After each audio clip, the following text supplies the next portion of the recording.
Children's Fairyland is a very special place. What we try to do is provide an oasis for all families to safely play.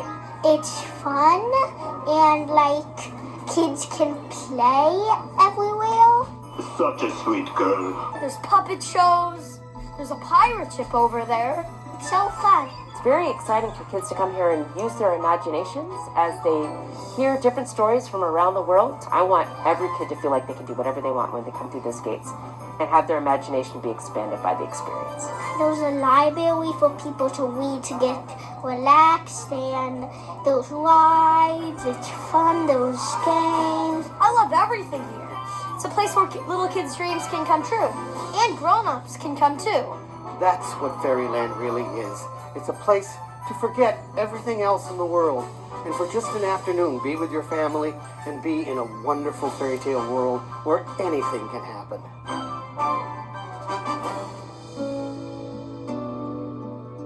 Fairyland opened in 1950 and it was the first theme park of its kind in the United States.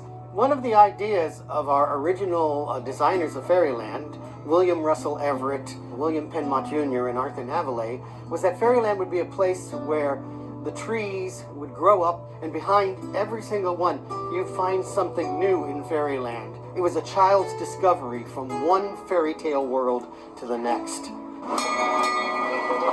At one point, you can be on the Jolly Trolley riding our train around the park. They could travel down the rabbit hole into Wonderland as Alice in Wonderland.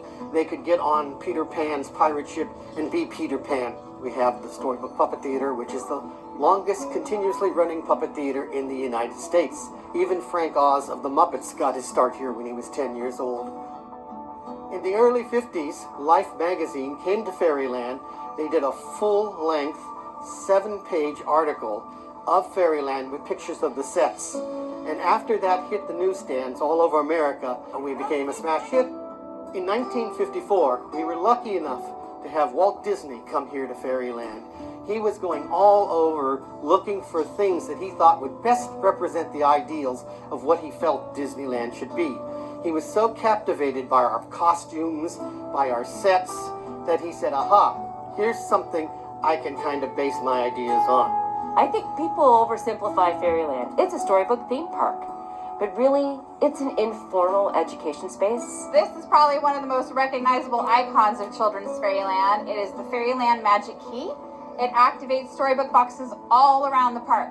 So children can go up into the box, turn it on, and it tells a little story or sings a little song about what they happen to be in front of. And then maybe they're like, hey, I want to hear this story when I get home. You know, Mom, Dad, would you read to me tonight? It's designed to spark that creativity in children and to get them excited about stories. I think that the legacy of Children's Fairyland for the future is how we evolve. We are currently looking to take our sets and our puppet shows and our stories and turn towards the literature of the world and try to bring more cultures into Fairyland.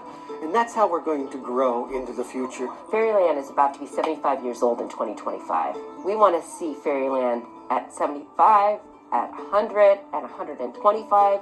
We want it to see it maintain its vintage appeal. We still want to be an inspiration to children and their families as they come to play in this really magical world of wonder. So we still want to be that kind of spot for Bay Area families.